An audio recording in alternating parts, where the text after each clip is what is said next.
Hello, my name is Chad Chisholm, and this is my Finance 451 project.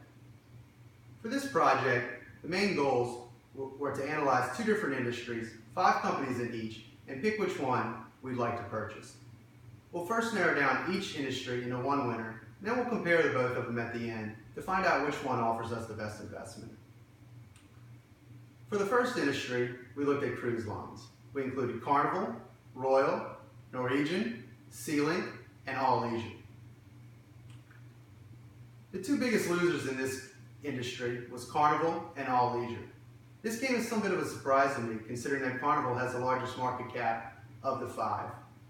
But as you can see, from all 3 ratios, ROE, ROA, and economic value added, Carnival and All-Leisure are on a steep decline, which is steady, making it easy for me to get rid of these 2 choices. The next screen I pulled off of Bloomberg. This has a lot of great information on it.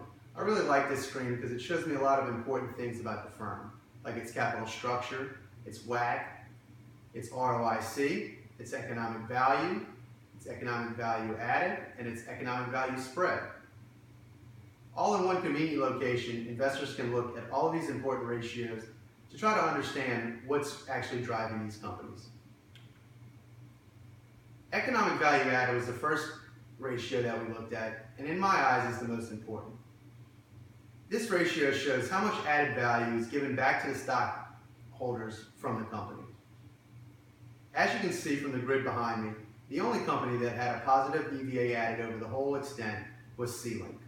This automatically will put them at the top of my chart until further research is done. ROE decomposition shows what is driving ROE. ROE is driven by multiple factors. The first is broken down by ROA and equity multiplier, or leverage. ROA can further be broken down all the way into tax burden, interest burden, and operating margin. We'll look a little closely at most of these ratios the further along in the project we get. The next ratio we looked at was ROA. This is return on assets. This shows how much money the company made off of the assets that we own. You can see behind me, again, SeaLink is on the top, making their investors very happy from their equity and assets they're returning. The next ratio we looked at that drives ROE is leverage. First, we looked at the equity multiplier. This tells how much debt a firm has.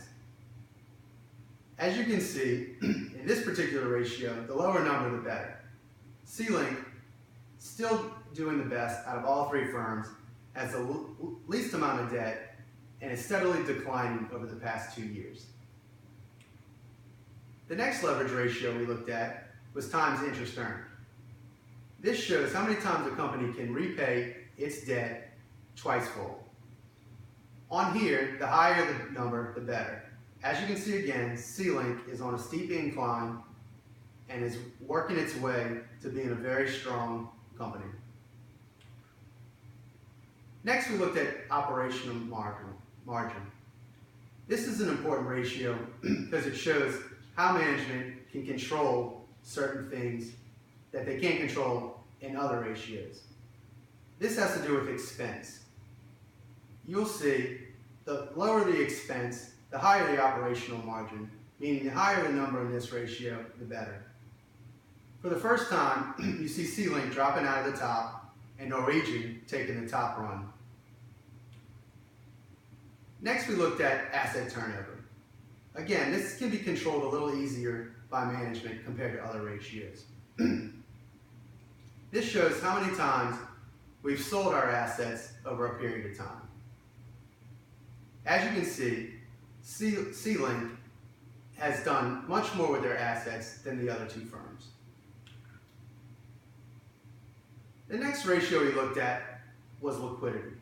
There's 3 liquidity ratios that you can look at: current ratio, cash ratio, and quick ratio.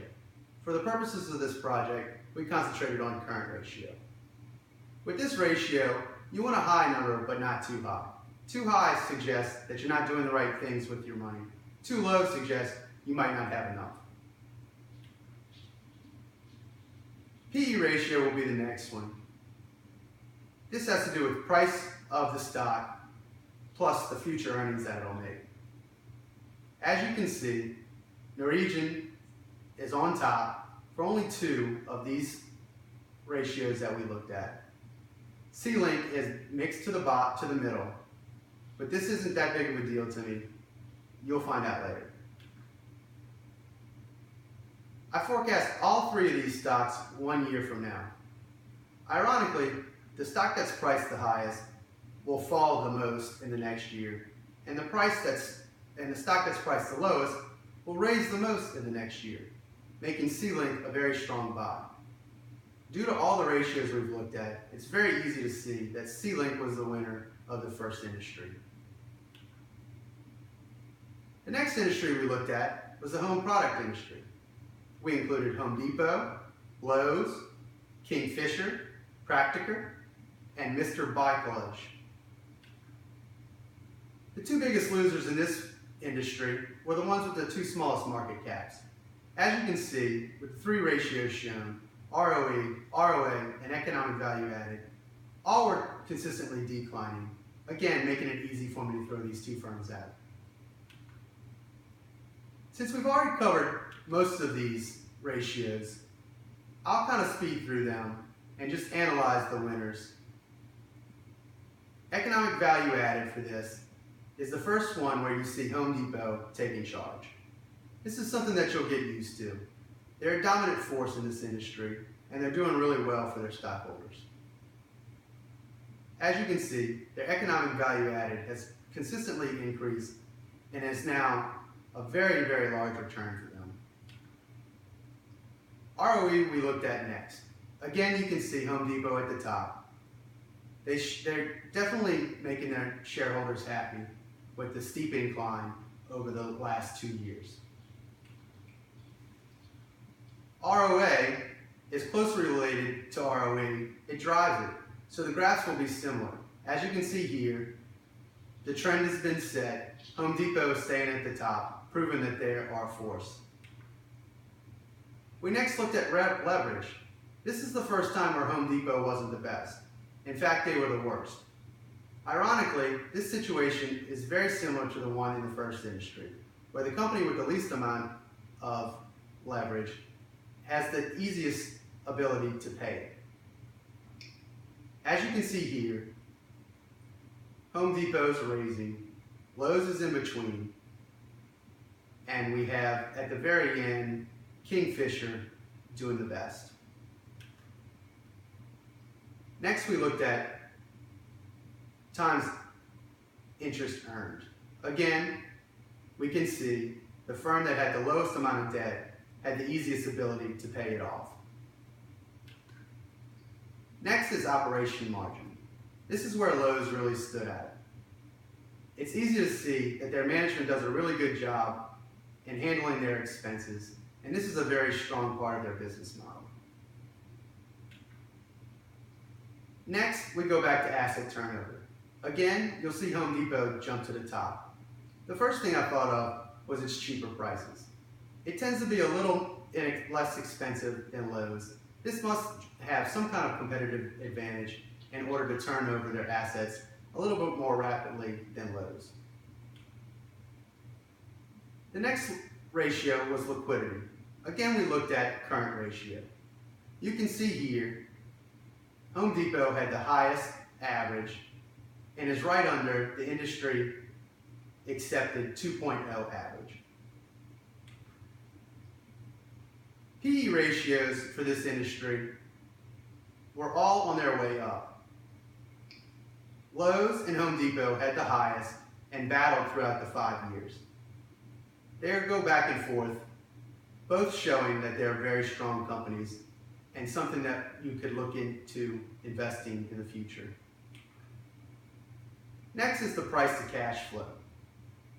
All this is how much the price of our stock is related to the amount of cash flows that we bring in. You'll see here that the smallest firm in this group is doing the best, while Home Depot and Lowe's are very much in the middle of the pack. Again, I priced out all three stocks 1 year away and found Home Depot to make the best return for the next year at about 3%. Lowe's shortly behind it, and then the bottom is the bottom. I analyzed C-Link and Home Depot, being that they were both the best in both industries.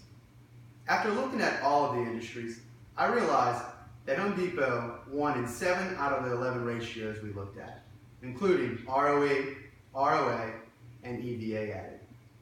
To me, this made Home Depot the hands-down choice to pick to invest in for the future. As you can see, they've raised their ROE to 58 over last year, their ROA to 15, and the economic value added to an incredible 153. That's a million. So thank you for your time. I'm glad you stayed and listened.